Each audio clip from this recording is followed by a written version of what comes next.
I've been thinking a lot about Donald Trump and his response to the FBI searching Mar-a-Lago. Now, of course, nobody knew that there was a search of Mar-a-Lago until Donald Trump announced it on Truth Social. And decided to call it a raid rather than a search. And as we know, the FBI did their best to keep it as low-key as possible. They didn't wear their usual uniforms. They did it in normal clothes. And they did it in a way that, without Trump being there, wouldn't draw so much attention.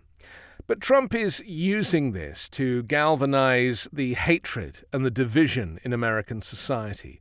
He's taking advantage of the fact that he was the one that operated these institutions, the Justice Department, the FBI, as his own.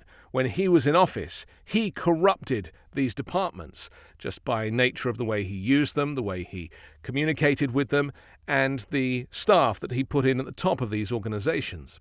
Well, the Justice Department and the FBI are not run like that since Joe Biden came back to office. You'll find now that they are truly independent. In fact, Joe Biden didn't even know anything about the search of Mar-a-Lago.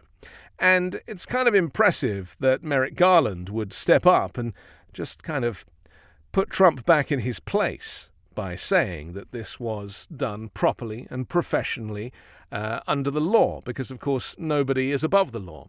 And let's just remember that Donald Trump is not the president. You know, they call him the president, certainly his friends and immediate family do, because he loves that, and it's kind of protocol for former presidents.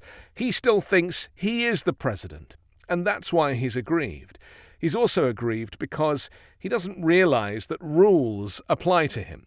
They never have in his private life, or indeed when he was running the Trump Organization, which he continued to do during his presidency, of course. Remember that time he brought out all those fake documents to show that he was divulging all of his involvement? Well, of course, that turned out not to be true.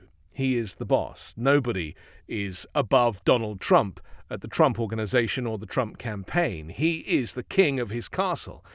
And he feels now as a demagogue, which is the feeling that he gets with his malignant narcissism. He feels like has a God-given right to be in charge still, even though he lost the election, which he must know deep inside. But this is a bit of a winning streak for him. To say that he won, to be called Mr. President, to be surrounded by sycophants, to go to rallies where there are a very small percentage, because, arguably 30% of the United States has always been a bit fascist.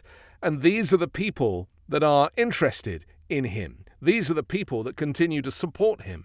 And tragically, you have characters like leader Kevin McCarthy, who is so desperate for the speaker's role that he's supporting Trump throughout just because he's looking after his own career and not that of the American people. So what do we do with someone like Donald Trump who just refuses to accept that papers, sheets of paper, which he cannot comprehend could be more important than he is, classified paper, top secret, eyes only, the type of paperwork that could compromise national security? He kept that stuff. He even kept stuff after his people had said that he'd given everything back. He clearly has compromat. He clearly is communicating with other nations. He clearly is somebody who is guilty of espionage. He just doesn't realize that his behavior, that he's always done, this way in which he's always operated, this underhand criminal behavior, is natural to him. Lying is natural to him. And that's why he doesn't understand what's going on. That's why he doesn't understand that the FBI would search his home. Why? It's just papers. What difference?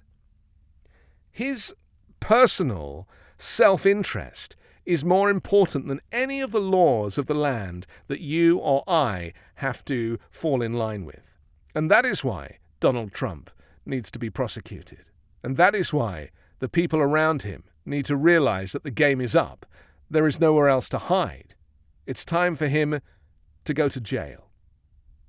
I'm Anthony Davis. You can hear me every day on the 5-Minute News podcast and on Sundays on The Weekend Show with MeidasTouch. Hey, this is Jordy, co-founder of MeidasTouch. Person, woman, man, camera, prison. MeidasTouch just came out with a brand new t-shirt with this perfect message. Make sure you check out store.meidastouch.com That's store.MeidasTouch.com and grab yours today. Thank you.